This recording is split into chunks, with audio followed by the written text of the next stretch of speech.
नमस्कार, आप देख रहे हैं ग्रामीण असम और मैं हूं आपके साथ जितेंद्र। सत्ता का संग्राम कार्यक्रम चल रहा है ग्रामीण राजस्थान के माध्यम से। इस कार्यक्रम के दौरान हम पहुंचते हैं जनता के बीच और जानते हैं जनता के क्या मुद्दे हैं, किन मुद्दों पर जनता वोट करेगी। साथ ही उन प्रत्यक्ष के पास पहुंचते हैं जो अपने आपको प्रबल दादा समझ इस बार चुनाव मैदान में ताल ठोक रहे हैं और जानते हैं कि वो अपने लिए और पार्टी के लिए किस प्रकार वोट मांगेंगे। इस दौरान हम मौजूद हैं बाली विधानसभा में और हमारे साथ मौजूद हैं यहाँ से प्रबल दादा कहे जाने वाले चंपालाल जी जड़वा जो कि चौधरी हैं। जानते हैं उनसे कि क्या उनके मुद्दे हैं, किन मुद्दों पर वो इस बार मैदान में है। तो सबसे पहले बहुत बहुत स्वागत सर। धन्यवाद। चंपालाल जी, सबसे पहले आपका पारिवारिक बैकग्राउंड जानना चाहूंगा, किस बैकग्राउंड से आज इस मुकाम तक है। हमारा परिवार शुरू से गरीब किसान रहा है। मेरे पिताजी जो कि यहाँ खेती करते थे, एक एक रुपए में नौकरी की, फिर वो कोई कारण से गरीबी के कारण उनको मुंबई जाना पड़ा। तो मुंबई में उन्होंने 1-2 रुपए में जो भी महीने के मिलते थे, आज से 50 साल पहले, उसमें उन्होंने नौकरी की, परिवार को पाला पोसा, हमें पढ़ाया यहाँ गांव में। फिर उन्होंने कोई छोटी मोटी दुकान करी थी इलेक्ट्रॉनिक की वगैरह, व्यवसाय चालू किया खुद का। उससे फिर हमारा परिवार भी वहाँ धीरे धीरे मुंबई जाने लगा। फिर मैंने वहाँ 8वीं से 12वीं मुंबई में की थी जी। फिर उसके बाद मैं भी बिजनेस में था और अभी हमारा व्यवसाय है, गोल्ड का बिजनेस है पिताजी का, और हम वही व्यवसाय संभालते हैं। और शुरू से मैं महाराष्ट्र में भी राजनीति में 2007 से हूँ।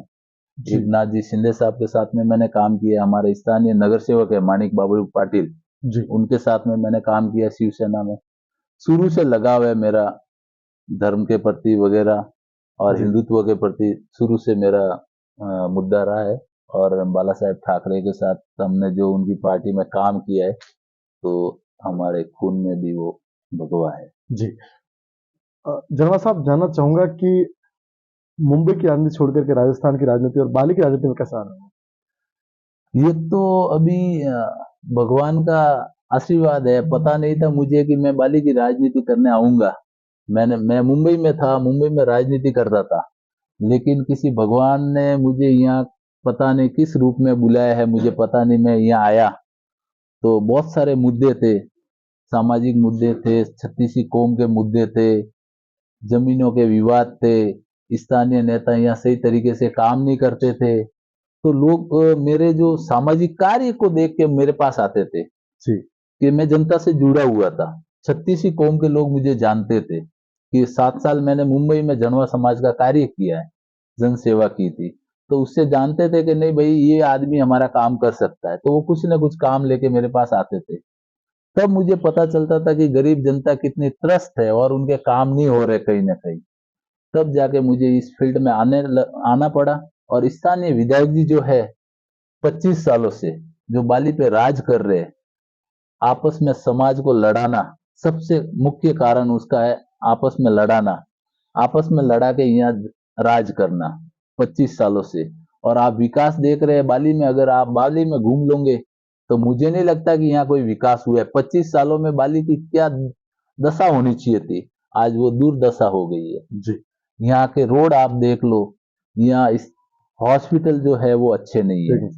जड़वा साहब, मुंबई की राजनीति छोड़कर के राजस्थान की राजनीति में बाली की राजनीति में आना कैसे हुआ। वैसे बाली मेरी जन्मभूमि रही है जी। मेरा जन्म यही हुआ है आना गांव में।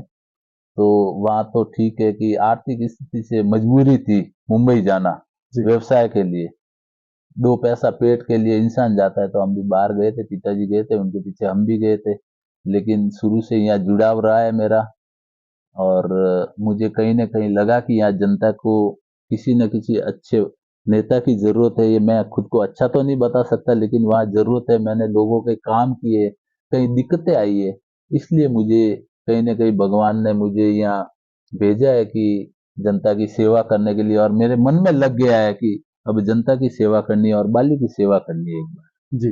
जड़वा साहब, आप अभी वर्तमान में निर्दलीय के रूप में यानी कि एक न्यूट्रल आदमी है, ठीक है। तो वो राजस्थान में वर्तमान में गहलोत सरकार कार्यरत है, उनके कामकाज को आप कैसे देखते हैं। नहीं, गहलोत जी की जो नीतियां है वो बहुत ही अच्छी है, किसानों के प्रति भी अच्छी है।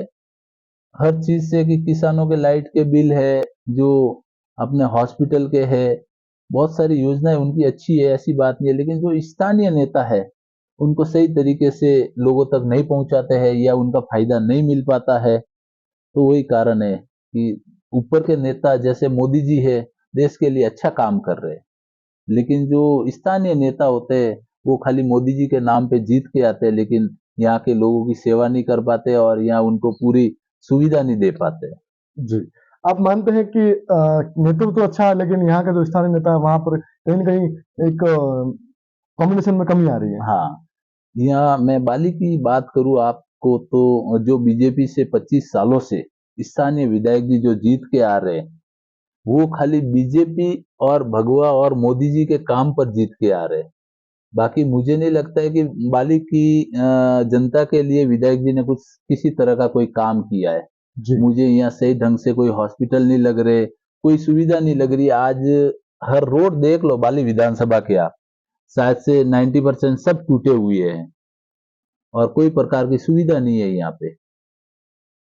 यहाँ मैंने 4 दिन पहले ही कोई ब्लड डोनेट की मेरे पास कॉल आई थी, तो मैंने बात की तो मुझे सुमेरपुर जाना पड़ा उसके लिए। अभी वो गरीब इंसान कहाँ से ब्लड खरीदेगा? तो मुझे ये सब कमियां तो बहुत सारी है जो स्थानीय विधायक जी नहीं करना चाहते, कि पता नहीं उनके मन में क्या है। जी। जड़वा साहब, होता यूँ है कि संतोष दास जी महाराज आपकी कम्युनिटी के बड़े धर्मगुरु कहे जाते हैं। उनका अपमान विधायक जी द्वारा किया जाता है, फिर आप सब विरोध में टकराव में नजर आते हैं, तो वो क्या मंजर रहा होगा आपका? वो मंजर ऐसा रहा था कि हमने कोई 7 साल पहले गौशाला के लिए जमीन खरीदी थी, उसके म्यूटेशन हमारे नाम के, उसकी रजिस्ट्री हमारे नाम की है, सब कुछ हमारे नाम का है। और अभी कुछ ही टाइम पहले हमने बहुत सारे जहाँ पे भी केस लगे हैं टोटली हमारे फेवर में है वो। और उसके बाद में तहसीलदार जी है, आरआई साहब है, सबने अधिकारियों ने मिलकर हमारा सीमांकन किया था।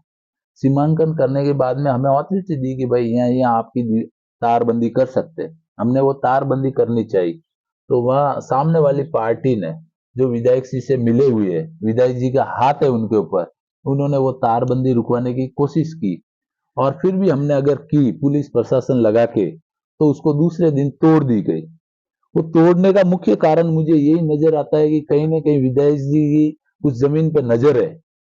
वो नजर की वो अच्छी लोकेशन में आई हुई है जमीन, जो हमारे इंग्लास ट्रस्ट के भगवान माता जी बैठे हैं ऊपर, उनके जस्ट मगरा है, मगरे के पीछे लग के। तो विधायक जी को मुझे लग रहा है कि वहाँ ऐसा लग रहा है कि उनको रिसोर्ट खोलना है या होटलें खोलनी है, तो वो गरीब परिवार से वो जमीन हड़प लेंगे। तो गरीब परिवार का वो सपोर्ट कर रहे हैं विधायक जी। और विधायक जी से 2 बार मीटिंग हुई तो उनको समझाया भी कि आप किसी का सपोर्ट नहीं करें, जो कानूनी कार्रवाई होगी ये देखी जाएगी। लेकिन फिर भी विधायक जी नहीं माने और हर टाइम उनका सपोर्ट करते आ रहे। तो इसी कारण 17 अगस्त को बाली में घनघोर मैदान में जो विशाल जनसभा रखी थी विधायक जी के विरोध में, कम से कम 35 से 40 हजार लोग वहां समाज के आए थे और जोरों पर विरोध किया था विधायक जी का। जी, अभी भी वही टकराव है आपका आपका और विधायक जी के बीच में? बिल्कुल वही टकराव रहेगा। आप एक जनता का काम नहीं कर सकते हो। आज इतना बड़ा आश्रम है, आज हमारी 35 से 40 हजार वोटर्स है, ज्यादा होंगे लेकिन कम से कम 35 से 40 हजार वोट जनवा समाज के हैं। अगर आप एक जनवा समाज का काम अपोजिशन पार्टी के साथ मिलकर उनका काम खराब कर रहे हो, तो मैं चाहता हूं कि गरीब जनता का क्या होगा, जिनके वोटर्स 2000 है, 5000 है, उनका क्या होगा। जी, चंपालाल जी, जानना चाहूंगा कि आपकी करीबियां कभी सीपी जोशी के साथ नजर आती हैं, कभी बद्रीराम जाखड़ के साथ नजर आती हैं, तो कभी हनुमान बेनीवाल के साथ नजर आती हैं। इसके बारे में क्या कहना चाहेंगे? मेरी वैसे सभी पार्टियों से अच्छा है, किसी पार्टी से मतलब मेरा ऐसा नहीं है कि वो पार्टी हमारे लिए खराब है, पार्टियां सब अच्छी है। मुझे तो स्थानीय नेताओं से तकलीफ होती है कि आप जनता के साथ जो दुर्व्यवहार कर रहे हो वो मुझे कहीं ना कहीं खटक रहा है, इसलिए मुझे मैदान में आना पड़ रहा है। और अब की बार जनता चाह रही है कि कोई नया चेहरा आए, हमारे लिए काम करे और जनता की आवाज सुने, गरीबों की आवाज सुने। जी, इसलिए मुझे ये फील्ड में आना पड़ा। चंपालाल जी, किस पार्टी की ओर जाने की ओर सोचेंगे आप? ज्यादा मेरा पहले से मुद्दा रहा है हिंदुत्ववादी वाला। मैंने वहां पे भी शिवसेना में काम किया है, तो शिवसेना का हमेशा मुद्दा हिंदुत्ववादी वाला रहा है। तो मैं वहां 15 साल से जुड़ा हूं, तो ज्यादा करके मेरा हिंदुत्व वाले मुद्दे से मैंने आशा लगाई थी बीजेपी से। और देखते हैं बीजेपी अगर नहीं देती है तो हम निर्दलीय या जनवा समाज पूरी एक तरफा जाने की फिराक में है, इस बार कुछ बदलाव करने की फिराक में है। आपकी समाज से ही राष्ट्रीय लोकतांत्रिक पार्टी से प्रमुख रूप से दावेदारी कर रहे हैं बाबूलाल जी चौधरी। क्या दोनों के समर्थन से जनवा समाज एक रहेगी या दोनों साथ खड़े रहेंगे? नहीं, देखते हैं लास्ट में क्या समीकरण बनते हैं समाज का। जहां अगर कोई मुद्दा आया है तो हम दोनों एक भी हो सकते हैं, उसमें देखेंगे अभी समाज किसको खड़ा करती है। समाज के साथ है आप? समाज के साथ है, मैं हमेशा समाज के साथ रहूंगा जी। अगर बाली की जनता आपको मौका देती है तो कौन कौन से बड़े मुद्दे रहेंगे इस बाली विधानसभा क्षेत्र के, जिन मुद्दों को लेकर आप काम करेंगे? बाली विधानसभा के लिए जो गरीब जनता के लिए सबसे बड़ा मुद्दा रहेगा हॉस्पिटल का, जो मुझे कहीं ना कहीं नजर नहीं आ रहा नजदीक में कि वहां अच्छे हॉस्पिटल है जहां ब्लड की सुविधा हो, एक्सरे की सुविधा हो, सोनोग्राफी की सुविधा हो। और फिर सड़कें आप देख लीजिए बाली विधानसभा की, पूरी त्रस्त है, तहस नहस है। आप आज बाली विधानसभा का अगर दौरा करेंगे तो 90% सड़कें खराब है बाली विधानसभा की। तो विधायक जी कहीं ना कहीं यहाँ विधायक जी की कमी मुझे नजर आ रही है। और मैं सबसे पहले यही मुद्दा जो गरीब जनता के लिए 36 कौम को जिसकी सुविधा मिलेगी वो मुद्दा पहले मैं काम करवाऊंगा। जी जनवा साहब, सामाजिक जीवन में कौन कौन से बड़े काम किए राजनीतिक जीवन से हट करके? सामाजिक जीवन में जैसे मुझे समाज ने बनाया था, मुंबई का मुझे ऑल ओवर मुंबई का जनवा समाज का अध्यक्ष बनाया था जी। मैंने 7 साल वहाँ काम किया है, वहाँ पूरा भवन बनाया है समाज के लिए। मतलब सामाजिक भामाशाहों से चंदा इकट्ठा करके, जो एक 20 साल से हमारी जमीन ली हुई थी वहाँ कुछ भी नहीं था, प्लॉटिंग पड़ी थी, तो 7 साल में वो मैंने पूरा काम किया है। वो काम देख के शायद समाज ने मुझे यहाँ भी अध्यक्ष पद दिया है, तो मैं बेखूबी उस पद पर भी निस्वार्थ भाव से काम करूंगा हमेशा। और ये तो हो गई समाज की बात। और 36 कौम के जब भी मुझे जैसे कोई परशुराम जी की वो निकलती है रैली जो अपने श्रावण मास में होता है वो निकलती है, या कोई भजन संध्या होती है, या रामनवमी निकलती है, तो लोग मुझे फोन करके बताते हैं कि भाई साहब आज ये कार्यक्रम है, आपका क्या सहयोग रहेगा। तो मैं हमेशा इस कार्यक्रम में 36 कौम के लिए बढ़ चढ़ के भाग लेता हूँ और मुझे बड़ी खुशी होती है इस सब 36 कौम के कामों में भाग लेने के लिए। जी, आप 36 कौम को साथ लेकर के चलने की बातें कर रहे हैं, लेकिन लोग कयास लगा रहे हैं कि जनवा समाज से इस बात पर प्रतिनिधित्व चंपालाल जी चौधरी करेंगे।